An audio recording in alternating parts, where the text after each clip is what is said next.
At this time, it is my honor and privilege to introduce to you Jodi Gillette. Jodi Gillette currently serves as the public senior policy advisor, she serves as the senior policy advisor for Native American Affairs on the White House Democratic Policy Council, an enrolled member of the Standing Rock Sioux Tribe in North Dakota and South Dakota. Gillette was previously the Deputy Assistant Secretary to the Assistant Secretary of Indian Affairs for Policy and Economic Development at the Department of the Interior. Prior to that, Jodi served in the White House Office of Public Engagement and played a key role in the White House Tribal Nations conferences. Today, she'll be delivering a message from the White House. Please help me welcome Jodi Gillette.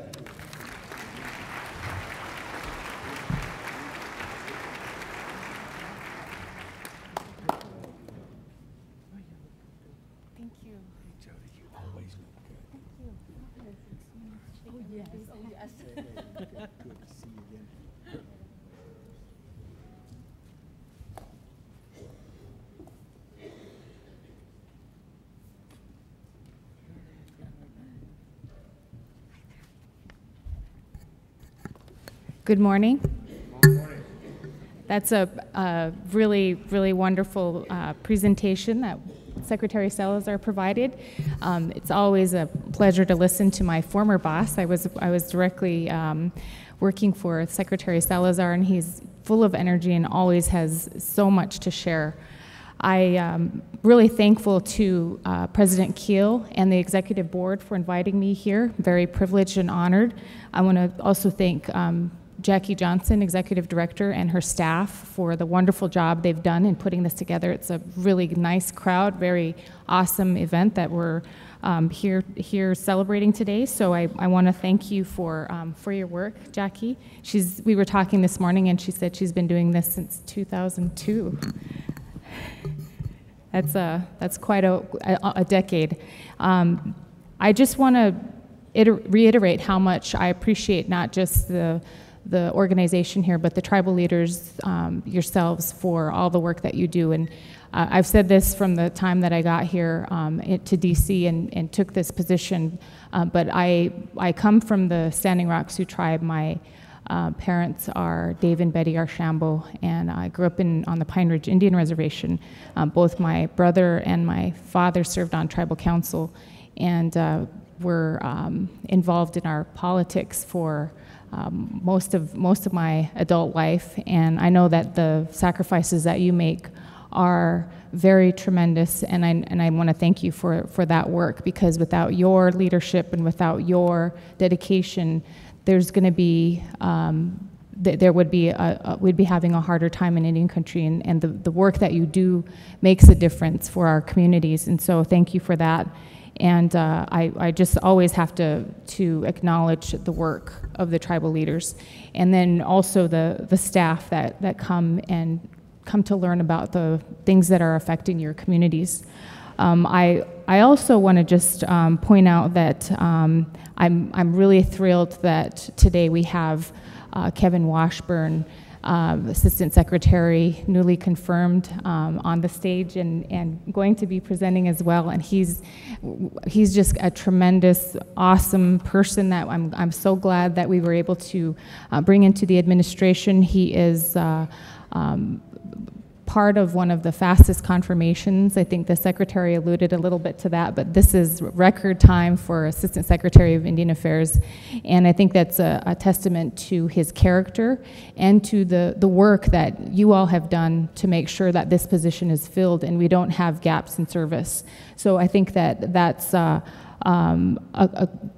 another way that we're trying to show our commitment as an administration to Indian country, so that you know that we're not going to be in a state of lull, or we're looking for a break or anything like that. We are definitely looking always ahead, a couple steps ahead, to make sure that the decisions that affect your lives are being made, and that we're not in a state of limbo for very long at all.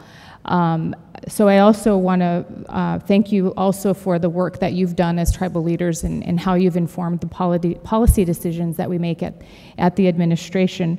The president did come out in the first year and sign a presidential memorandum on tribal consultation for all the secretaries. And I know that a lot of you have put in tireless hours to make sure that the administration has the best information available as we're going into decision-making processes with policy. I also want to thank all of the federal officials that are at the convention, because the work that they do is important to making sure that your voice is heard and that we have meaningful consultation. It's not just about the act of consultation, but it's about having some meat to it and some teeth to what is occurring there. And I know that it's not a perfect system, and I think that we do have more work to do to better organize it and coordinate it, and I look forward to those conversations. I know you have a lot of ideas, and we've talked about some of those with NCAI and with other tribal leaders, but I'm really excited to have future conversations about that. We also know that the challenges that you're facing, we have a ton of things. I can go through a litany of items that we have been able to accomplish in this administration. That there's been a lot of progress. We've had a lot of accomplishments that we can point to, but at the end of the day, there's still a lot of challenges out there in Indian country, and having upbringing on Pine Ridge. I grew up in Kyle.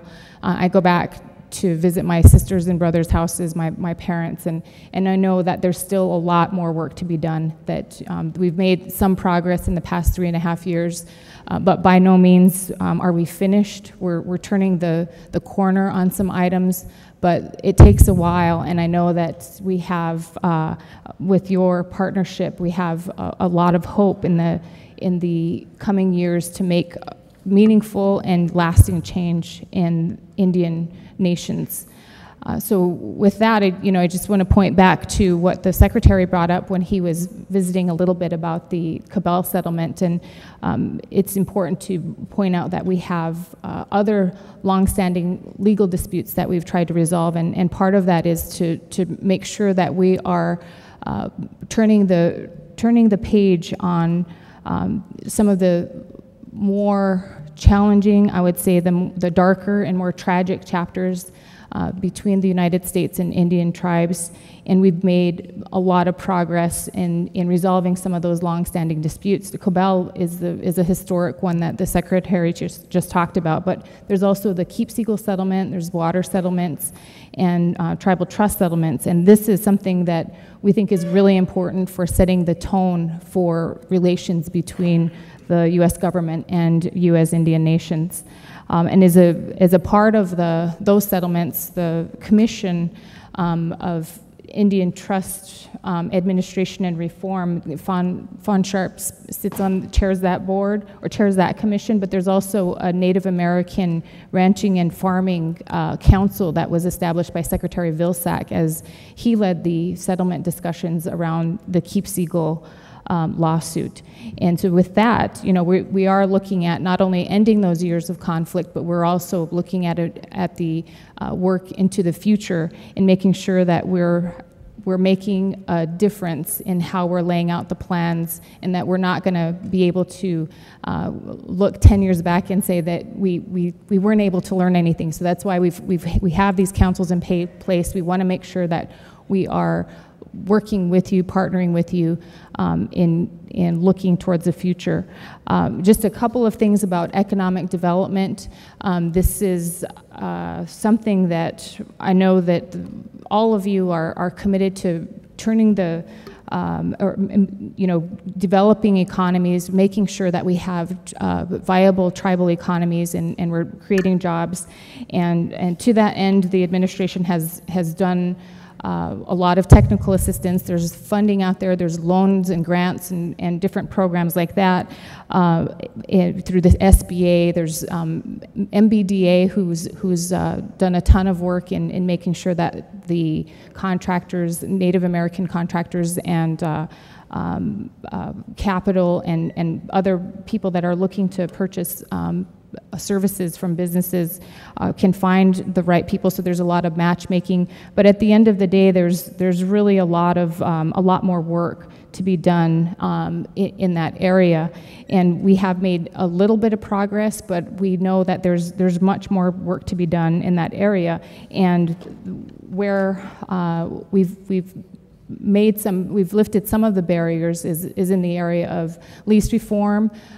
We have some proposed rules at the Department of Interior. There's the Hearth Act that the President signed into law in July, and what that does is it basically allows for greater control, greater tribal control for tribal resources, and that's very important, and that's something that we've heard from Indian country over and over again, that we need to make sure that we are putting the control where, when tribes want that control, that we're able to do that in a way that is going to benefit and be faster for the tribe. And we feel like the Hearth Act and the leasing regs are both very key to putting that control back where tribes have asked for it. The other thing is with renewable energy, we talk about all of the above strategy, and Secretary Salazar did the Fee to Trust decision in Fort Berthold. There's also a lot of work going on at the Department of Energy, where they have come up with a program to help provide technical assistance through the START program, and Tracy LeBeau and her team over there have awarded Strategic Technical Assistance Response Team program recipients for this coming year, and there's 5 Alaska Native villages and 6 tribes, and they're basically going to receive intensive technical assistance in looking at renewable energy development in their nations, both at the commercial scale and at a community scale. And that's really something that we know there's resources out there. We know that tribes have a desire to develop them, but at the same time, we also know that there's barriers there, and one of the barriers that's been identified is the technical expertise and wherewithal to make sure that the deals and the different proposals that are coming in are evaluated in a fashion that makes sense for the tribe. And with that, there's been Department of Energy has also helped the Department of Interior on some of that technical aspect as we went down the path of announcing a permit. The solar project in Moapa, the Moapa Band of Paiute Indians out in Nevada just had they've just gotten a final permit on the 350 megawatt solar project, and that's the first commercial solar scale project that's really close to being finished. There's a couple more steps that need to be taken, and that is a huge win for this administration. This Los Angeles City Council still has to approve the purchase power agreement, but that could occur as early as this year. And with that, we'll have one of the first major solar projects during this administration and in history for Indian country. So those projects, the Hearth Act and the START initiative, we had, as many of you know, the Treasury announced the TED bonds. There's a reallocation of $1.8 billion that was allocated during the Recovery Act process, Recovery Act of 2009, and that's something that we have been able to reissue, and so tribes are able to use that money or use those bonds to lower their borrowing costs in order to issue tax-exempt debt for different economic development projects or any projects that it's akin to what the state can do on bonding. And so that's something that is that just happened this past July. But we know that there's there's a lot more that we can do in the area of economic development, lifting barriers, making sure that we have streamlined approaches that are going to be efficient and work well for Indian country. When we turn to the budget, the thing that I always have to reiterate is that the administration, the president, everybody at the White House is very aware of the need to do a clean Carcieri fix, and that and this would allow the Secretary of Interior to take land into trust for all tribes in response to the Supreme Court decision of 2009. This continues to be the legislative priority of this administration. The budget of 2013, as we know, is we're in a 6-month CR, and we had very good numbers in the proposal of 2013, but that's something that we're just looking at CRs right now. And as you all know, the Budget Control Act of 2011 mandates that Congress must reach some certain numbers of $1.2 trillion of deficit reduction, and this is really important to pay attention to. I know that many of you have been following it. We're hopeful that Congress will reach an agreement by the end of this year so that the 2013 budgets aren't sequestered, and as you already know, the cuts would be devastating, not just for Indian country, but for all of America, and so we look forward to that. We look forward to working with you and making sure that we are communicating and that we have a path forward where the budget is balanced fairly, and that we're not looking at cutting some of the places that are the neediest in order to balance the budget. So the other thing is, and I want to just say that we also look forward to the Violence Against Women reauthorization. The administration supports the Senate 1925 version, and that's something that we're very active and engaged upon. And I want to thank Juana, and I want to thank the tribal leaders. There was several, Salt River, there's Tulalip. I mean, there's a lot of people that have been working in partnership with the administration and members of Congress to reach a place where we can protect our women in a better way. And that is a particular priority for this administration because of what tribal leaders have told us over and over again, that our communities aren't going to be able to prosper, and we're not going to be able to advance if we're not safe, and that particularly applies to our women. And so the proposal to close the jurisdictional gap by providing tribes with the authority to hold all offenders accountable for their crimes against Native women, regardless of their race, is something that passed in Senate, had wide bipartisan support, and we're hopeful that the Senate and the House can resolve their differences to work out a bipartisan solution that protects all victims. And so this is something that we continue to stay in close contact with tribes and with organizations that care about this, and we look forward to before Christmas to try to see how that can work. The only other thing that I wanted to mention briefly is the Tribal Law and Order Act. The implementation of that is going along quite well. DOJ has instituted a number of programs that are complementary, might not be directly authorized, like the Tribal Special U.S. Attorney Program. There's also things that are happening at the BIA that the Secretary mentioned with the Safe Communities Initiative. And then there's also opportunities to work with the Department of Justice, SAMHSA, Department of Interior on some of the tribal action plans. And I always bring that up because we can spend a lot of time talking about crime and order, and at the end of the day, we believe that, or I believe personally, that that if we can figure out how to focus just as much on prevention, that there's going to be greater returns at the end of the day. And so, having that balanced approach is something that the Tribal Law and Order Act accounts for through the interagency work group that includes DOI, HHS, and DOI, and the way that tribes can get involved in that is putting together the tribal action plans. And to that end, part of what the beauty of tribal action plans is that you get to put them together.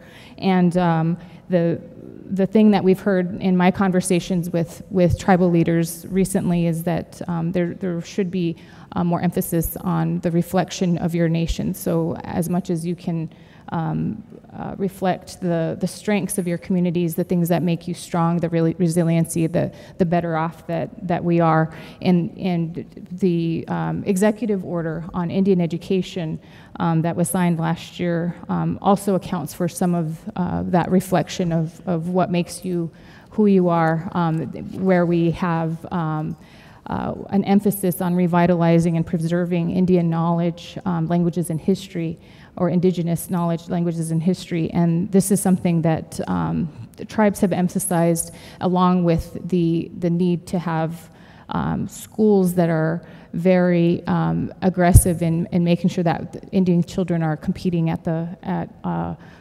highest level, so that we can go to college and go to and be trained to work. So these are things that we continue to focus on. I just want to point out that the president, and for the folks from New Mexico in the room, the president did take a significant step in September by signing a proclamation that established Chimney Rock as a national monument in Colorado.